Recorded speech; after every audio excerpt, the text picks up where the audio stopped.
everyone. Welcome to the Self-Awareness Journey podcast. I'm Melissa Albers. And I'm JJ Parker. This podcast is for seekers, seekers of happiness and joy, seekers of a centered approach to success in life, seekers of their true, authentic selves. Get ready for some real talk on everything from anxiety, emotions, and habits to love, compassion, and forgiveness. We know you'll be challenged and enlightened by this conversation. We're so glad you're here. Let's dive in. Melissa, let's talk about being busy. Okay. Ooh, I'm good at this topic. You're good at being busy? I feel like I'm gonna really be good at this topic. We're in a season at work and even a season at home where everything's very busy. Yeah. Like there's a lot of things happening and it just feels like there's not a moment and it feels like every little bit of time is filled with something. You say that like that's a bad thing. Nah. Well, yeah. Well, do you like being busy? No, I'm kind of being a little silly. I was just reflecting as you were talking, there's a lot of times where sometimes you'll take an opposite opinion about how you really feel just to see what happens. And I found myself doing that right in that moment. I'm kind of proud of myself that I had the wherewithal to do that. What? Sorry, I was a little side. No, I don't. I think this is a great topic because I've really changed my opinions about the topic of being busy over the years. Okay, so yeah. Let me guess. I'm going to guess that when you were like younger in your career, in your 20s and 30s, like being really busy was like a positive virtue. It was a badge of honor. Yeah, right. Uh-huh. It was a badge of honor. Yeah, I had this. You too? I had this banker. Yeah, well, actually, I had this banker. I remember, like, I don't know if you remember his name, but every time I would see him, which was only like, for your company, when you have a banker, you only see him like once or twice a year. Yeah. You know what I mean? He's like, hopefully like every week, right? Hopefully, yeah. But he would always ask me like, "Oh, are you guys really busy?" And like it was like he was trying to gauge the success of our business based on how quote busy we are. Exactly. And I always like got irritated at that because I'm like, I don't think the point is just busyness. Yeah. Well, Right? and remember, me being a salesperson my whole life, that was a marker, right? It was right. Yeah. Yeah. At the time anyway, when I was less experienced in being a commission salesperson, you really were taught that it was a game of numbers. The more, and actually I specifically remember what they would say. They would say, this is a game of numbers.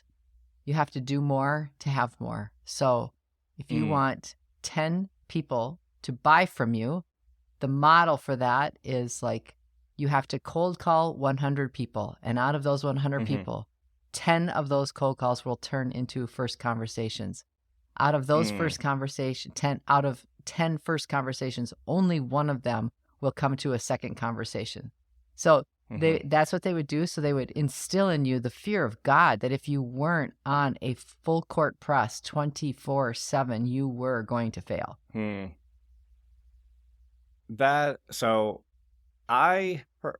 What I was starting to think about there was you're talking about like work output or almost like a work ethic kind of thing. Interesting. And I think it's really important to work hard. Yeah. Like I think working hard is a good virtue. And I do too. Some of the activities that you described maybe were necessary in the role of a salesperson to get ahead. Yeah. So, yes. The thing I want to explore is literally the word busy to me. And does being busy, is that synonymous? Is that a synonym with working hard? Yeah, that's where I was going to go next. I don't think it is. I don't either. And, it is interesting because when you start thinking and breaking down this idea of being busy and where you got these ideas on if it was a good thing or a bad thing or what it is today, boy, you Yeah. can really see where some of this modeling happens, especially if we're talking about work, if you're talking about your career. You know, when I was in my 20s, it was very much everything was a process. You got on the rails of a process, and the more efficient that you could do this process faster, stronger, better than anybody else, the likelihood of your success was also a direct measurement, right? But over the years, I recognized that that was not really true. But it wasn't until I had a level of mastery about that process that I was able to recognize that being busy and running full steam ahead wasn't exactly the whole model of success. You know? Agreed. Yeah. Just sheer number of hours in on something isn't, doesn't, you know, a lot of times doesn't kind of create the result you want. Yeah. So this is where the slippery slope Totally exists, because we all want, you know, I think most of us want to show a commitment around things, right? We want to show like we're really committed to our families, we're really committed to our jobs, we, you know, we're high output individuals that are doing good work, right? Those are all things we want. But what starts creeping in there is this idea that we want to maybe show that we're doing those things, and then we add more activity around those things. And the question is the activity we're adding around those things actually getting us closer to any of those goals or not? And in my observation is a lot of times they're not. They're just like wheel spin. They're just like extra things that are not getting us to where we want to go, but they're kind of like reinforcing the idea of this like work ethic virtue. You know what I've been calling this the last several years is it's just leaking energy.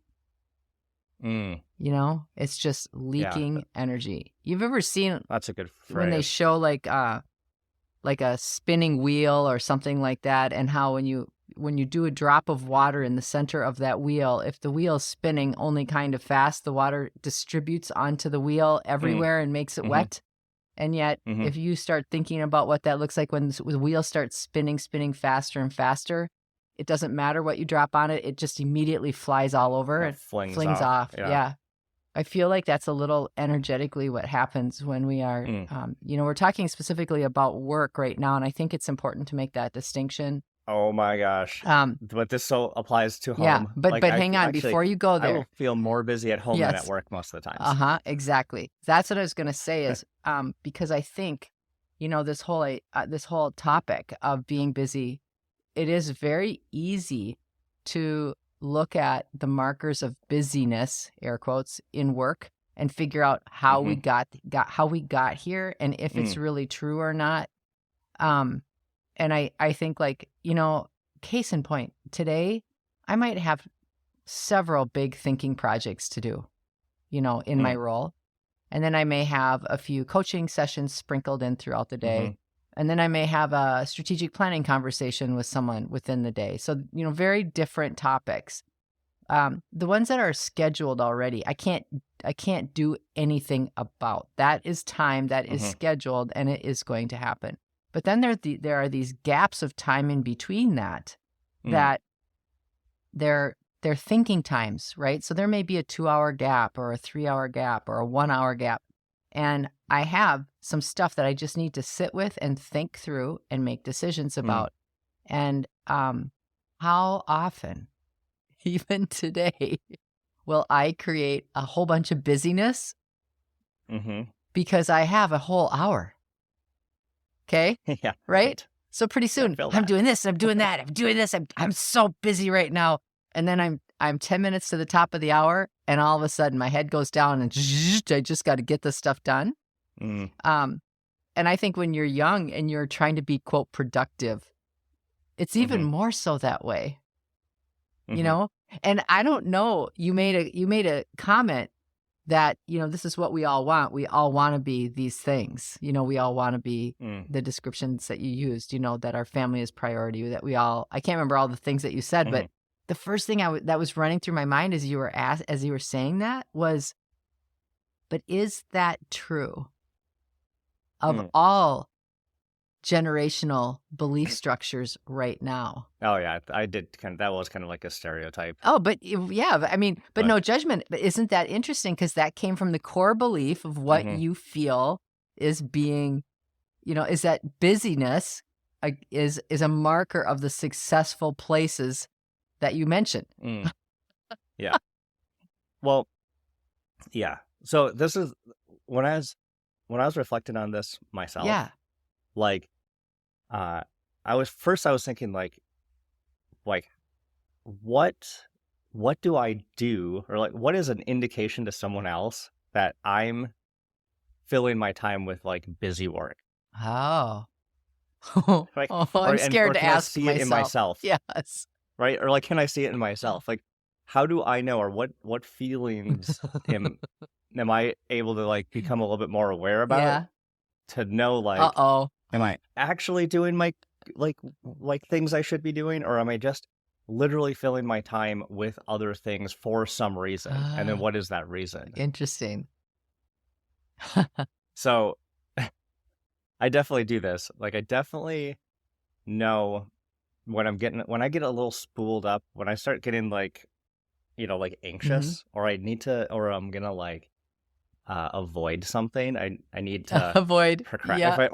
if I need to procrastinate for a while on something, or I don't want to deal with something, I for sure insert tons of busy work things into that space, so I feel like I'm getting something done, making progress. Yeah, but it's to me, when I'm busy, when I get feeling busy, it is the number one sign that I'm avoiding something. Oh, interesting. We could do a whole funny podcast on activities that I do when I'm trying to stay overly busy and away from what I'm actually needing to do. Yeah. Like the laundry's done, the kitchen's clean. My pen drawer of my desk is pristine. Yeah, exactly. When I am wanting to avoid some stuff. Yeah. My closet is sorted by color, then sub-sorted by season and length of sleeve. Oh, okay. But I do think that when we have feelings that are any sort of feeling that is unresolved, it's really easy for us to feel that unresolved feeling with just things that keep us kind of busy as a technique to avoid and it. It's a Band-Aid, isn't it? Busyness at work, at least, as we're having. I want to talk about home in a minute here, but busyness at work is, and you know what, though? There is legitimately also the issue of having too much work to do. There are times, and maybe a lot of times, where people just can't get out ahead of it because the actual workload is too much. And in that case, I don't think a person's brain can stay 100% active and efficient like that either. Just the amount of output that some people do and that is expected of some people in their workplace, it's shocking. And I think in the last 4 years with the pandemic stuff, there's been so much shifting and changing in the workplace and expectations. And now it's like, even if you have like a hybrid workplace, for example, when you're in the office, you have to appear, or you are doing all this work that is, compacted into this place so that people have the visual of that. And that you also perhaps can't do everything from home that you can do at work for a number of other reasons. So I think your busyness, I think some of this, we've been talking about self-proclaimed busyness. But I think there's also a lot of societal, some of it's external. That we can't do anything about. And that feels, I think that's also equally overwhelming. Maybe even more so. I think that's almost overwhelming and depressing because you can't control. Well, that can, and that's just leads to like being exhausted and burning out. Yes, and feeling like you don't have a choice. You can't keep the pressure on for that for extended periods of time, sometimes years and years, without any relief. Yeah, like I always say, if you push in somewhere, it's going to poke out somewhere else. I mean, eventually it just will. Okay.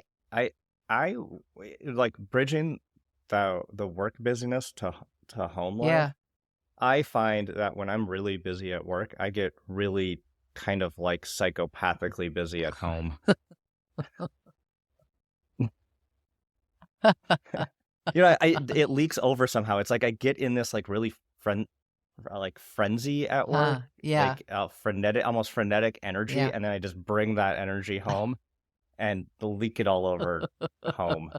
See, I almost feel like I do the opposite. I almost feel like, Oh, interesting. yeah, that is interesting. Like, so when I'm really, really busy at work, I feel like it is mentally all hands on deck. But when I get home, even if there's a pile of stuff, I feel exhausted, or I feel very much almost resentful of having to be busy in my sanctuary, so to speak, if I'm so busy at work. So I have really different reasons for being busy and thinking about being busy at home or in my personal life. I was reflecting on that, as we started to talk about early career behaviors. I was also reflecting on early 20s home behaviors and the pressure that I put on myself to look and be socially busy in my 20s. It was like something that you would compare, or I would, being a high extrovert and in sales. I think, you're in that stage of life in your 20s and perhaps 30s where you are very much about trying to establish who you are and your own personal norms. And what do you have to establish it with? Comparison. I think it's a natural thing for 20s and 30s to have a lot of comparison with the people around them, to choose, is this normal? Am I the way I'm supposed to be? Like, am I going out enough? Am I doing these things enough? Am I having enough of a social this? Am I, having this job that gives me the opportunity to do these things, and I think busyness was part of that when I was younger. Yeah. I think you're right. There's as we go through life, as being single and maybe being early married, and then you've got young kids, and then going through that whole process, there's busy looks different in all of those stages. Yeah, exactly. Young family life. Pre-kids, it looked a lot like but pre-kids, it looked a lot like going out. Which concerts did you see this weekend? Exactly. Like, which restaurants did you go to? Like, just go, do all this stuff. How many times what did you do socially this week? What's on your dance card for the month? Yeah. I mean, I think all that's really, really true. And it gives a false sense of being busy and the value of that. It gives a false sense of the value. When I look back at that, I was like, oh my God, we wasted so much time. Like, what on earth were we doing all that time? I know. Like, I felt we were doing stuff, but now like, whatever, 20 years later, I'm like, what did we even do? Like, I can't even remember. But I do know we were very busy. Yeah. Well, how about we were busy doing something. How about when your kids were in grade school, and and then you look at sports, and you look at after school activities, and you look at all these things. And I mean, today's families, it's the speed in which they have to move every dang day is craziness. We have made that the norm, to be so busy. Everything gets stuffed into every nook and cranny.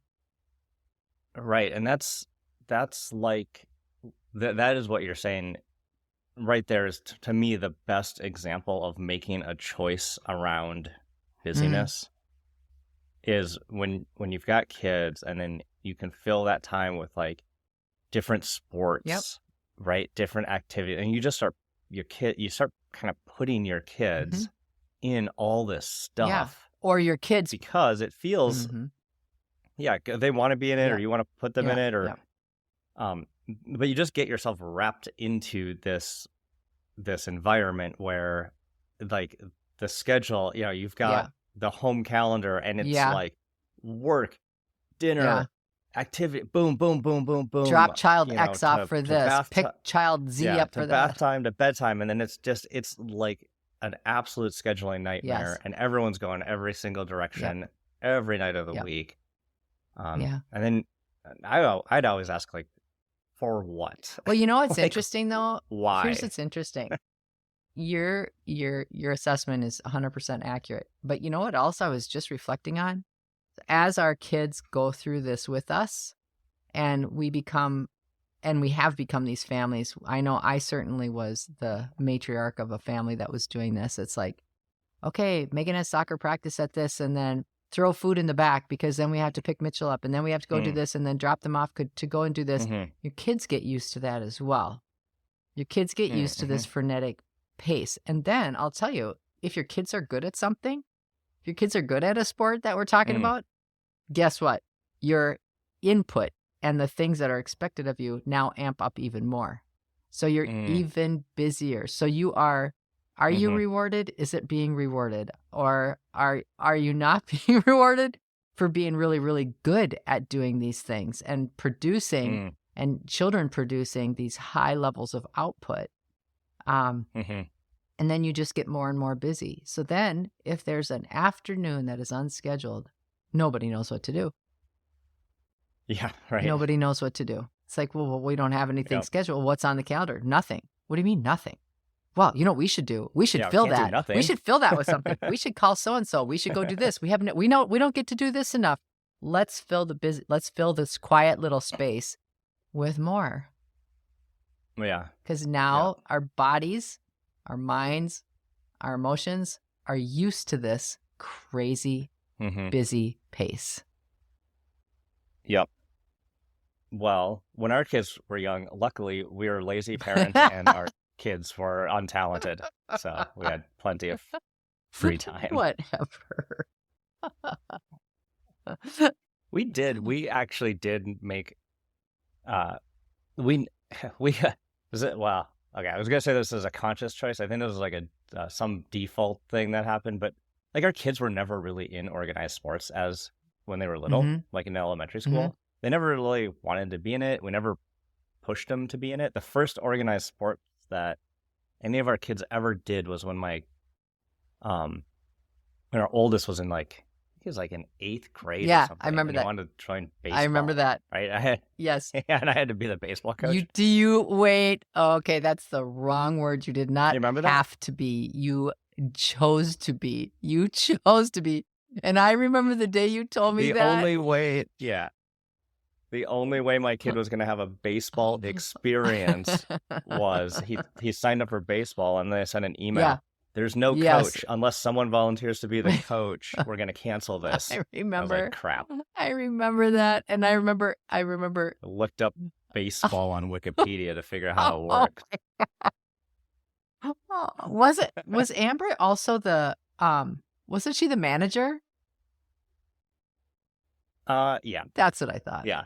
It was a family affair. It was comical.